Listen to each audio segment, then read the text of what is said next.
I want to thank all the members of the media for coming out today. It's really unbelievable, my 23, 24 years coaching, what this day has come to mean in college football.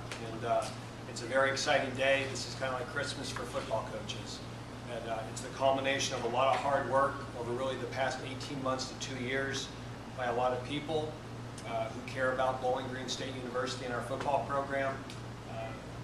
Like a lot of things in football, as the head coach, I get up here and get to introduce it, when the truth of it is that our assistant coaches do most of the work. They do all the legwork, they do all the grinding and the time on the road and the evaluation, and then I get to come up here and introduce the class. And it's really, the quality of this class is certainly more a credit to them and the hard work they put in. Just talking about this year's class, I think as in past years, our approach was similar in terms of what we look for, but it was very different in a lot of respects, and I'll kind of explain that as we go. I think it was very similar in that from the day we got here, we have always valued leadership. If you look at the 20 players who today signed and made a commitment to attend Bowling Green State University, 17 of the 20 players are captains. Okay, this is not an accident. That in our evaluation process, we want leaders, we want guys that are good students, and we want guys that have been recognized as leaders by their high school coaches and by their high school teammates, because we always talked about creating a culture of leadership in our program, and that's a lot easier to develop when you're recruiting guys who have had that role as a captain. We wanted to recruit the state of Bowling Green. From day one, we talked about the state of Bowling Green being a 4-hour radius from our campus. If you look at our list, 14 of the 20 players are within a 4-hour radius. We continue to do a great job in our backyard. We want to recruit the state of Ohio, states of Michigan, Indiana, Chicago, Pittsburgh, those areas. And again, the bulk of this class is within those 4 hours. We will leave the area to recruit specific positional needs. So we'll go as far as Hawaii. Unfortunately, I didn't get to make a home visit on that one.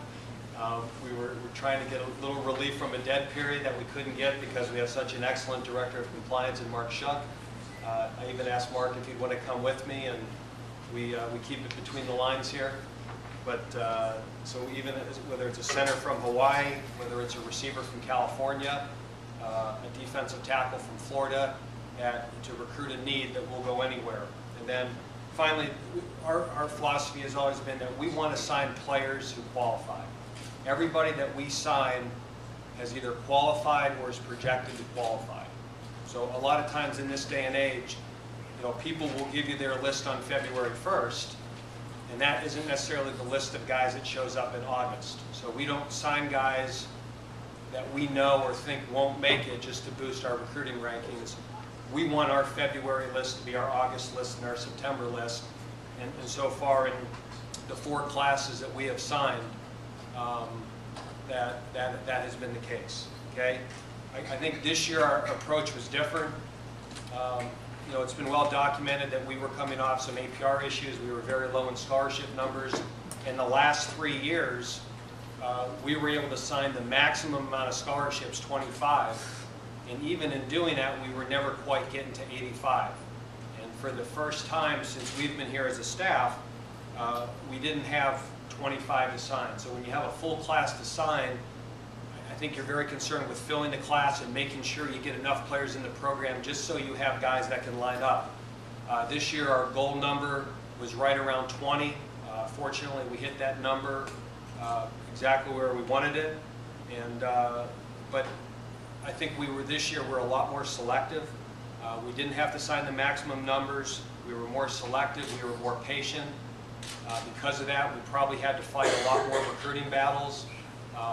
Some we won, some we lost. But we ended up, getting the class that we wanted at the positions that we felt we needed.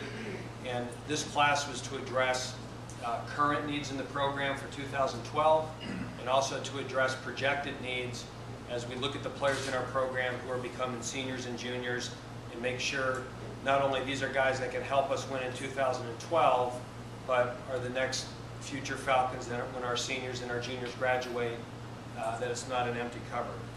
As we started the season and started recruiting on offense, the goals that we really felt we needed to solidify the offensive line, not just this year or the future. The past 2 years, we've really been playing with a shorthand on the offensive line in terms of numbers. So it's not an accident that we signed 6 offensive linemen. This now gives us 15, 16, 17 scholarship offensive linemen in our program. So we've got good numbers, we'll have good competition, we have a good distribution between the classes, and because of that, hopefully we'll never be in the position we've been in the past 2 years in terms of how thin and our lack of depth on the offensive line. At wide receiver, we graduated 6 seniors this year, so that was a position of great need. On the list, it'll say we signed 2 with Michael Allen and James White, but we really signed 4. Jamal Hosley started school, and then Jerron Stokes, who transferred from Michigan, is really part of this year's class as well. And then from a quarterback, tailback, receiver, our tight end standpoint, we like to sign 1 a year at that position. So you see James Kanakby as the quarterback, Scott Davis as the tight end, and really a signee last year who we didn't announce, who is on campus now, Andre Givens, is really the tailback of the class. Defensively, we're very excited that we have 10 starters back from last year's defense. We have a lot of young players that played a lot of football for us. So on defense, we could really be selective. The standard was going to be high. We wanted to recruit guys that we thought would have a chance to play early and a chance to compete early. And so we were very selective there. At defensive tackle, we got 2 real good ones, guys that I think can help early, but also with the knowledge that Chris Jones is about to be a senior. Ted Allett and Jarris Campbell are going into their junior years, and these guys can play early and make the future very bright there. At linebacker, we really wanted to sign 1 at each position, a Sam, a Mike, a Will. We did that. At safety, we have a lot of good young players in the program, and that was a position that the standard was high, and I think we've got 2 great ones coming here. We're very excited about the safeties we've signed, and Josh Pettis and James Sanford. And corner, it was the same high standard. We have a young secondary, but we wanted to bring someone in here with the confidence and the skills and the athletic ability that could help us early, and certainly we feel Will Watson fits the bill there. We continue to emphasize special teams here. We wanted to get a long snapper. Corey Johnson will be a senior next year, did a great job for us, but we wanted to make sure the next guy was on campus to challenge for that job, and that we had the next guy next spring, and we filled that need, along with a kicker, that as Jerry Phillips graduates, that we have competition at that position. So again, we're thrilled with the class. We think it is a very strong group, but the thing I'd like to add is that we withheld scholarships from this class to give to Andre Givens, Jerron Stokes, and Brian Schmeidebusch. Brian Schmeidebusch was a walk-on that earned a scholarship. He was an all-MAC punter. Andre Givens was one of the top running backs in the state of Ohio 2 years ago. And certainly Jerron Stokes from Michigan, who I recruited at the University of Tennessee, was one of the top 15 wide receivers in the country 3 years ago, a 4-star recruit.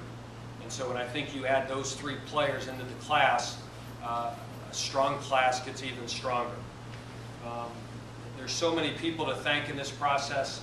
The one thing we really sell at Bowling Green is family, the sense of community that exists here. And obviously I want to thank our assistant coaches for all their days on the road and their hard work. But also want to thank people in our administrators, in our administration that took time out of their schedules during the week, on the weekends to help us. Certainly Greg Christopher, our athletic director. Greg takes the time with any recruit that we ever need to spend time with them, whether it's in the summer, on unofficial visits, before games. Greg is always there to help us. Mark Shook, our associate athletic director. Mark gives up every weekend to come meet with our recruits, to display the commitment that we make to our student athletes, not just athletically, but academically, and the support that he gives our student athletes. One thing that we brag about is in the 75 players that we've signed the previous 3 years, we have not lost one of them for academic reasons. And hopefully I'll get up here next year and say it's 4 years in a row. But that doesn't happen by accident, and that's certainly a credit to Mark and his staff and the work that they do. Jermaine Truex, our Director of Compliance. The nature of recruiting is rules interpretations always come up. Between him and Mark, I don't think we ever have to wait more than an hour to make sure that we're doing things the right way and always following NCAA rules. And again, when issues come up, we reach out to Mark and Jermaine, and they get back to us, you know, almost without fail within an hour or two, which is very helpful. Amy Lanning, the administrative secretary to the athletic director, she's the one that types up all the letter of intents. And the days before the signing date, that can be crazy. Justin Zen's in the ticket office with all the unofficial visits we have, official visits.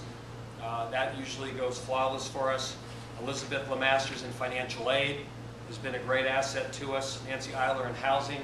We've got 2 brand new, beautiful dorms here, and she does a great job of making sure that we're able to show those and again go through the housing office with that. We have a number of professors and academic people that give up weekends to help us. They come in Saturday mornings. They don't get paid overtime for it. They care about our program. They care about our players academically. Certainly Dr. Susan Kozakowski from our business program, Dr. Steve Langendorfer from exercise science and kinesiology, Rodney Rogers, our provost, is a tremendous supporter. And I think a lot of times people think the relationship between academics and athletics is adversarial. At Bowling Green, we're working hand in hand. We want the same thing for our student athletes: success on the field, success in the classroom. Mike Zicker from psychology, Jim Faust from broadcasting, Matt Webb from the School of Human Movement, Sports Leisure, Dr. Tim Chambers from the Business School, Phil Stinson from Criminal Justice, and Robert Klein from the Communications Department all gave up weekends to spend with our student athletes. A very special thanks to Van Wright. Bowling Green does not have a better advocate than Van Wright. He's a tremendous fan. He is as loyal BG as it gets. He bleeds orange. And the amount of time that he spends with our recruits on visits, and that relationship continues once they get on field. I think a lot of places will parade out somebody like Van in recruiting, and yet the players never ever see that person again in their 4 years. And we appreciate not only the effort Van gives us to recruit these players, but the follow through and the support he gives them once they get here. On our official visit weekends, Amar from Lozelle and his staff do a tremendous job of hosting us. Maggie, who manages the Oaks, which is a brand new, beautiful dining facility, and certainly Sammy at the Hampton Inn. And then other members of our staff, Doug Boersma, Stephanie Dwyer, Brian Daniels, and Chris Sicaro, our video coordinator, are all involved in the process. And last but not least, I really want to thank the families of our coaching staff. On weekends here, it's all in. It's our wives, our kids, our families, that we try to be transparent as we welcome these players to the Falcon football family. Certainly our own personal families are involved in that process as well. So again, I'd like to show highlights of our incoming recruits. As we watch the highlights, I'll make a few comments on them, kind of share with you how the recruiting process went with them, and then when we're completed, if you have any questions, I'd be happy to answer them. Okay, so if we could roll the tape. I'm going to turn around here so I can watch it with you. Okay, first of all, Michael Allen out of East LA College is coached by Lynn Kane. Michael was a player a year ago, was committed to San Diego State. And then he ended up a class short and wasn't able to graduate. And Coach Warren Ruggiero, our offensive coordinator, anticipating that we were going to graduate 6 seniors, stayed in touch with him. Because he didn't play this year, he kind of fell off the radar for a lot of people. But we think we've got a special player here. Very dynamic, athletic. Really, I think has a chance to help us early. Very similar to Eugene Cooper, that didn't play his last year, fell off the radar, and really believe we stole one here. This was a guy a year ago we had a hard time, getting in the MAC. He was being recruited at a very high level.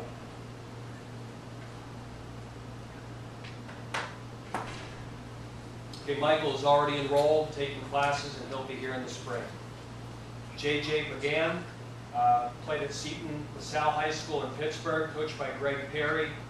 Love this guy. Had a lot of live evaluations in camp on him. We just think he's physical, he's tough. He's the classic Pittsburgh offensive lineman. I mean, he's going to be an inside player for us. We saw him a couple times in the summer. Every evaluation, we like him better. He's one of those rare guys nowadays that he made a commitment to us very early in the process, stuck with it, and never wavered. A lot of big schools came in on him late.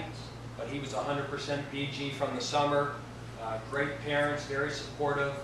Got the whole package with him. A physical offensive lineman, a great kid, great family. Very excited that he's going to be joining us this summer. Okay, Jacob Bennett. Jacob's out of Lebanon High School, coached by Stephen Lamb out of Lebanon, Ohio. Another early commit. Big, tall offensive tackle. Really believe he's a diamond in the rough. We love his size. We love his athleticism. We like to recruit tall, lean linemen, and then we put him in Coach Horrigan's hands to build him up. And we think this guy could end up being a 6'6", 6'7", 320-pound tackle before it's over. And classic left tackle, prototype body.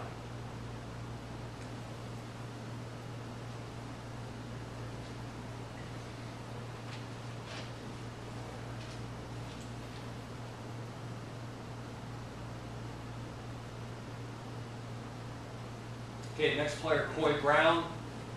Coy's a linebacker from Northwood High School in Indiana, coached by Scott Hoover. Had a great junior year as a tailback. We had him in camp this year and loved his athleticism, loved his ability to change direction. He's physical, he's tough. He is already enrolled. He graduated early from high school, and he is on campus now taking classes, and he'll be with us in the spring. Again, a very versatile athlete. You're going to watch him a little bit here as a tailback. And this was from his junior year. So I think he has a chance to be an excellent linebacker, will be a versatile special teams player for us. And again, as Dwayne Woods and some of our linebackers get into their senior and junior year, very important that we recruit linebackers this year. Dalton Chapman out of Grove City High School in Ohio, coached by Chad Spickler. Again, just love this guy. Excellent student, tall, lean, physical athlete, great size potential. And again, just part of the process of making sure we always have depth at offensive line. Fits the mold of what we're looking for. Tall, lean, physical. I think has a chance again to become a 6'6", 300-pound offensive tackle for us. Columbus area in Ohio has been very good to us, and it's great to get another player out of there this year. Okay, Jaleel Crowley, you can tell by his highlight here, he has confidence. Coached by Gary Crowley out of Princeton High School. Princeton High School has been great to us. Two starters on our team this year, Dwayne Woods and Jordan Hopgood, are both out of Princeton. Jaleel was very, very heavily recruited. Had some BCS offers early in the process. Had offers by over half the MAC schools. And I think this is just where having a relationship with a coach, with a high school. Two of their players are here that are having success, doing well in school. That they know that the things we promise we deliver on. And he was a guy that I think broke some of Dwayne Woods' high school records, and I know he's going to be after his college records now, so that'll be a fun competition in summer camp. Scott Davis. Scott's out of Godwin High School in Virginia. Little side story here. Lived about 6 doors away from me when I lived in Richmond. My daughter learned how to ride a bike in his front driveway. It was the only flat place in the neighborhood. But he ended up going to Fort Union Military Academy. This is a dual threat tight end. He's big enough to be physical at the point of attack, athletic enough that he's a threat as a pass catcher. We didn't necessarily feel that we had to sign a tight end this year. We just thought this guy was too good to pass up. So he is already enrolled. He's in class. He'll be here in the spring. Logan Dietz comes from a very historical high school program in Pittsburgh Central Catholic, home of Dan Marino, coached by Terry Totten, an outstanding coach in Pittsburgh. And again, he fits the mold of what we're looking for. He's tall. He's athletic. He moves extremely well. We had him as a live evaluation in camp. And again, just another big, tall, physical lineman that we think can become a prototype tackle for us.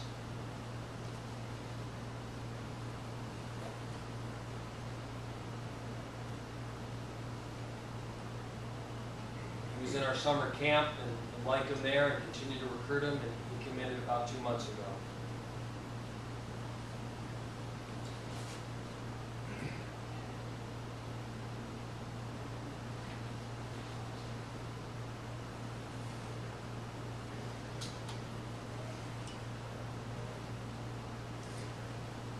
Okay, Anthony Farinelli from Downers Grove South High School. Coach John Bilsick coached him. He was his conference special teams player of the year. He's a 4.0 student. And most importantly for us, he had 46 touchbacks this year as a senior kicking off. We struggled kicking the ball off this year. We felt that was a need we had to address. And we're very excited to get this guy. These are 2 kickoffs that would have been good field goals. So, and again, not just a kicker, but a good football athlete. He was a wrestler. He ran the 800. He played wide receiver. And again, very excited about him. His father and his mother were both athletes in college. And just very excited. Not just a good kicker, a good athlete, good competitor. And I think he could help us early. Okay. Eric Hallman out of Cardinal Gibbons High School, coached by Mike Morrill. Cardinal Gibbons is one of the best private school teams down in South Florida in the Fort Lauderdale area. This was a guy that where it helped being patient. He was committed to Texas Tech very early in the process.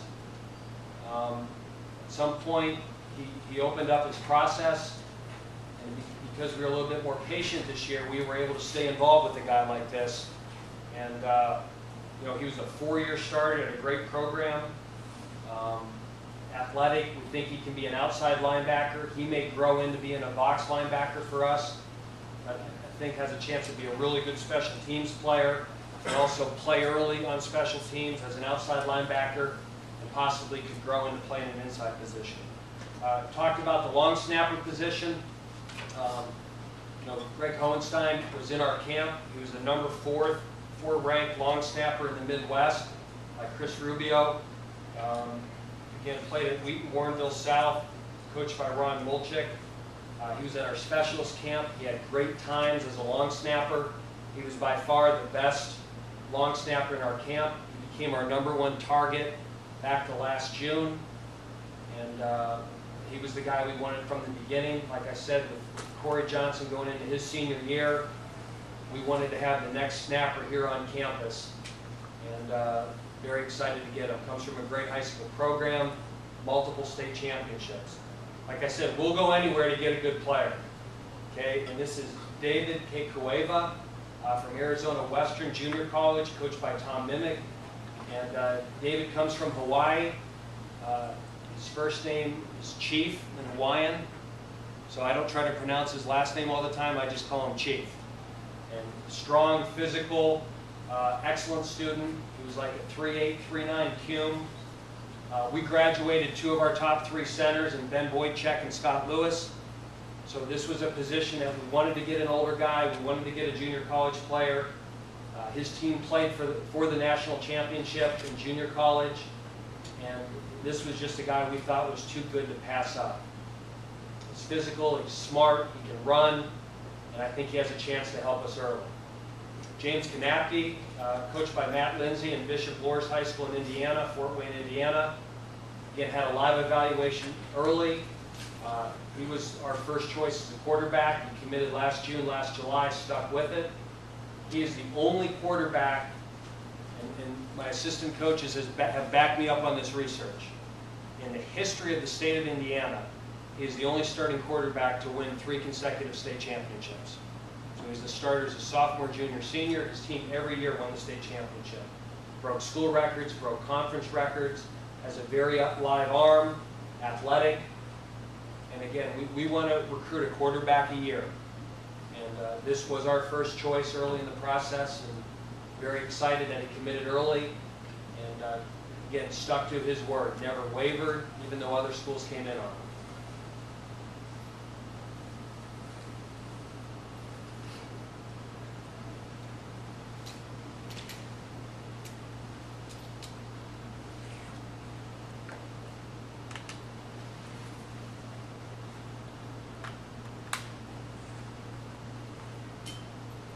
Okay, Isaiah Lunsford, coached by Gerald Womack down at Schroeder High School in Cincinnati. Also helped us at PJ Pope, great running back at Bowling Green, as an assistant coach down here.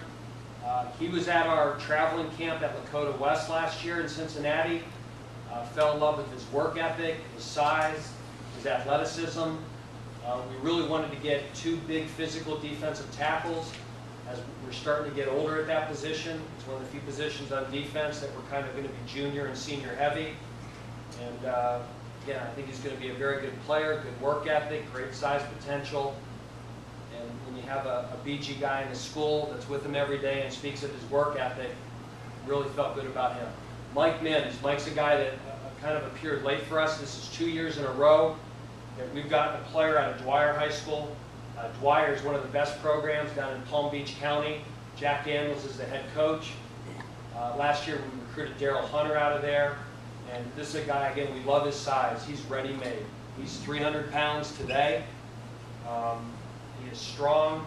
At times on film, he's unblockable. He plays with great leverage, can change direction, very compact. Reminded me a lot of Chris Jones on film.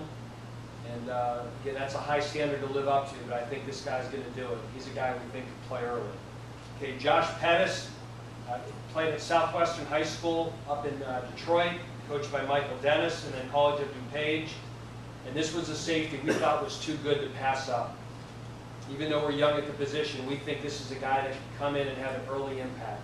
What we love about Josh is he can tackle. If you watch his film, he gets guys on the ground. He's got excellent ball skills. This is a guy that turned down a handful of BCS offers, in part because he wanted to play close to his home in Detroit. Had him up for a visit, fell in love with the place. His mom can watch him play, his family can watch him play, and we think we got a steal on this one. We think we got a big-time player that's going to help us early. James Sanford, coached by Bob DeLong down at Xenia High School, down in the Dayton area. Again, this was probably another example of a player maybe a year ago we didn't recruit. Early in the process, he had a Big Ten offer, he had 2 Big East offers.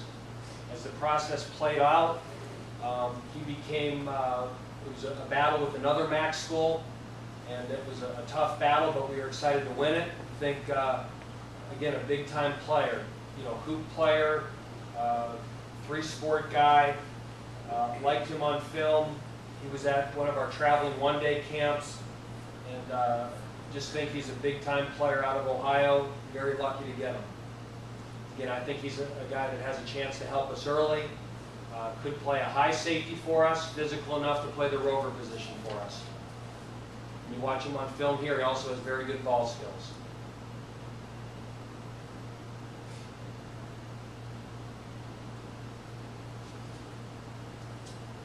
Ben Stewart, always looking for people who come from great stock. Obviously, Ben's very intelligent. His mother, Barb, is a Bowling Green graduate, so that helped in the process. He is a 6'7", 300-pound offensive tackle. Had offers by over half the MAC schools. Played for Coach Al Slammer at Holt High School. Physical, athletic, same type of tackle body that we want to recruit. And we just love how physical, how tough he is. And another guy, great family, committed early, kept his commitment, never wavered, even though other schools kept trying to recruit him and kept trying to get him to visit. He held true to Bowling Green till the end. And then Will Watson, again, another example of a player maybe a year ago that we had to fill needs. We were patient. He was a very early commit to Iowa State. He opened up his recruiting process.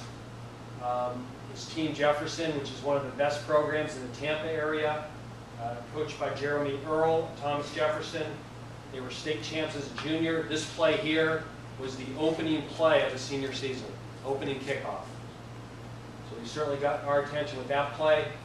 We want to get bigger corners. So this is a guy that has some height, he has some length, he has some range. Again, good ball skills. And again, at corner, the standard was high because we have a lot of good young corners in the program. So we just didn't want to take any corner. We wanted to take a guy that we thought could come in early, compete, and possibly play early. And I think Will can do a lot of different things for us. I love this clip on him. You see him flip his hips 2 or 3 times. And again, this isn't a 5'8" guy doing this. He has some length and some height.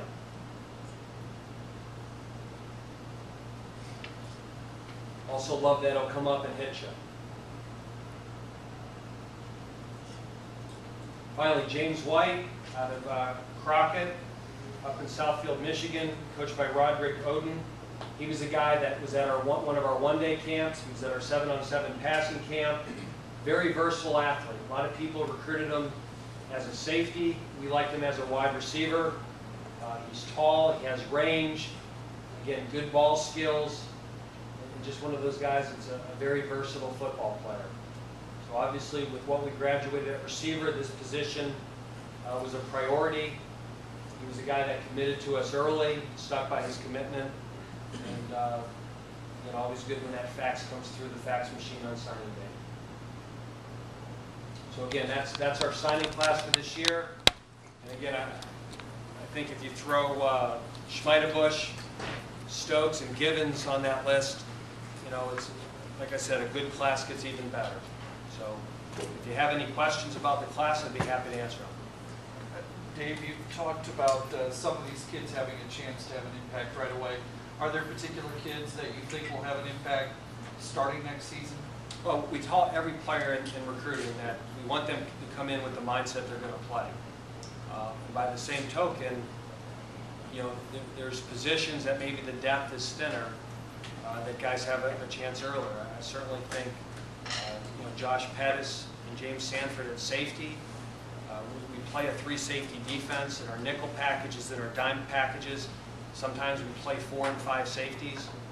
Guys like Boo Boo Gates who played early, Brian Sutton who played early, guys that can get on special teams.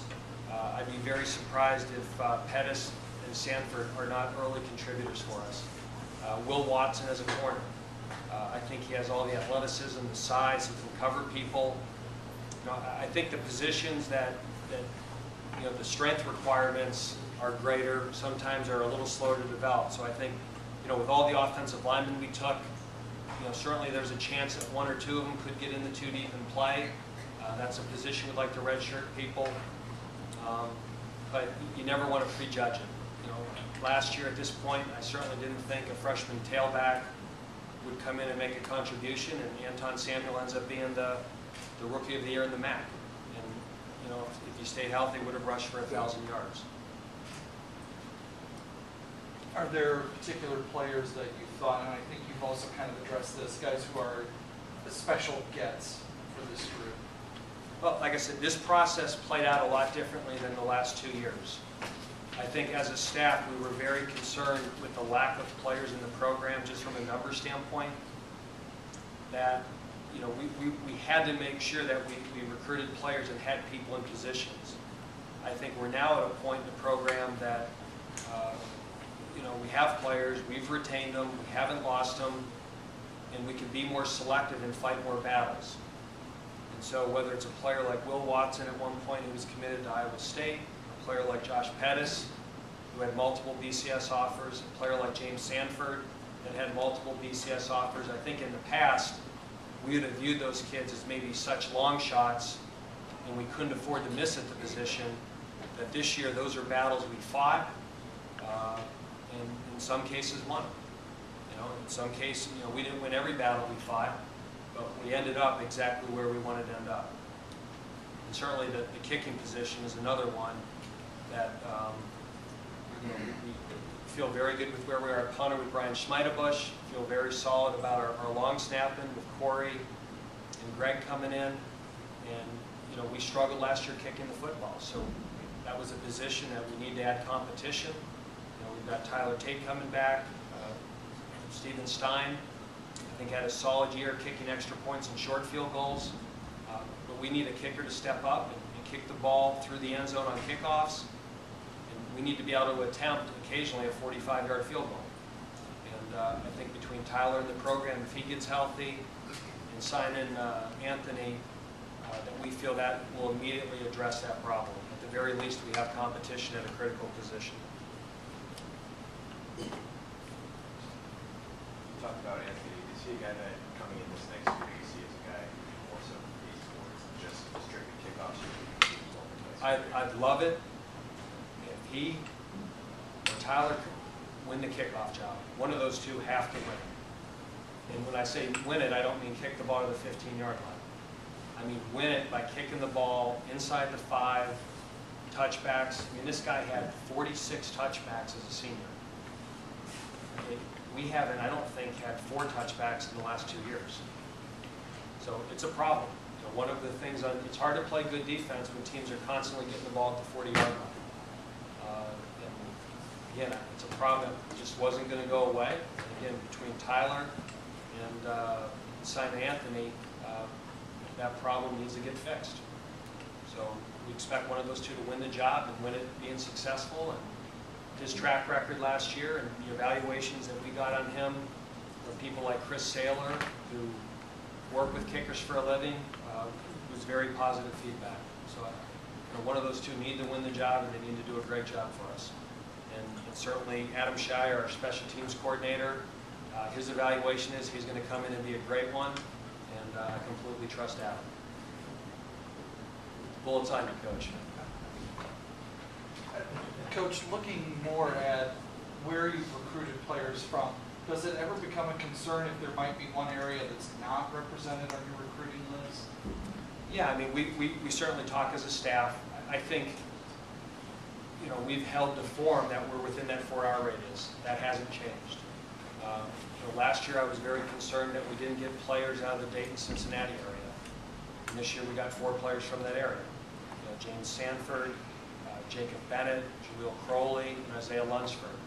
You know, the past few years we've gotten players out of Cleveland, and this year we didn't get anybody out of Northeast Ohio. So certainly need to evaluate what we're doing. You know, that's an area that we want to do a great job in, but just you can't explain it. Some years, you know, last year Cincinnati we didn't get anybody, and this year there's 4 players right down the I-75 corridor that we liked early and did a great job recruiting them. And you know, we've consistently gotten players out of Columbus, but maybe next year we don't get Columbus and Cleveland becomes a big year. But again, I think the layout of where we're getting players has been very consistent. You know, if you take that 4-hour radius, I think over the last 3 years, probably 75–80% of our players. And at the end of the day, John, I mean, you need to do a great job in your backyard, but we consider, you know, Detroit is closer than Cleveland for us. And if, you know, if we can get a great player out of Detroit that can help us win, you know, we have a good alumni base up there, and in a lot of ways we consider that an in-state area as well.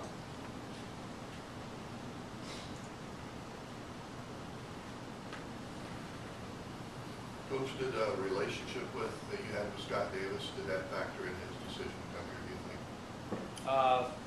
Not really, to be honest with you, I didn't know him that well. You know, they knew of me because I lived in the neighborhood, and I certainly knew of him, but you know, it wasn't like there was a long-term, you know, relationship there. But when they came up, you know, I realized they lived right up the street. And, you know, certainly the people from his neighborhood who knew us and they asked people about us made them feel much more comfortable sending their son up to Bowling Green. I think anytime you have a track record with people that you don't feel like you're sending them to a complete stranger, it always makes the parents more comfortable with the decision. Coach, last year, you guys got, going back to your other good question, you guys got a lot of players from Florida, and then this year, the time to go second represent a state of recruits. How have you been able to so well self-program your kids who may not be very familiar with Bowling Green? I think they are familiar with Bowling Green.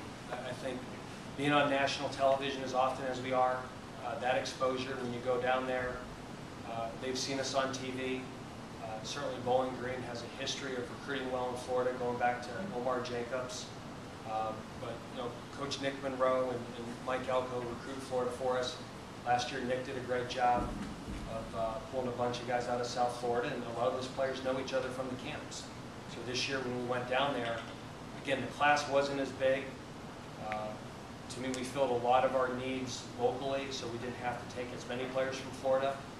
But certainly at the end, when you go out and get Mike Mims, the fact that you recruited Daryl Hunter the year before, Daryl came up here as a true freshman, started, loves Bowling Green, that makes it a very easy sell. You know, I mean, those guys know each other, they talk, and then on the weekends they come up, and you know, they know that you know, Mike and his family know that Daryl's going to tell them the truth.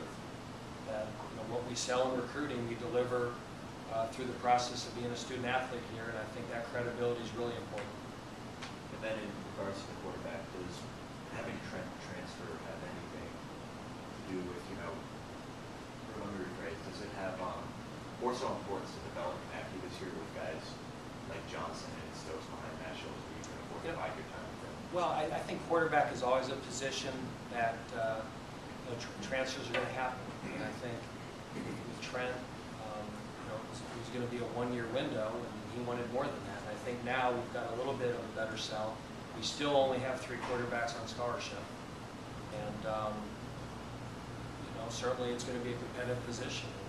I talk all the time that the better teams in the league, have been able to play and win with a second quarterback.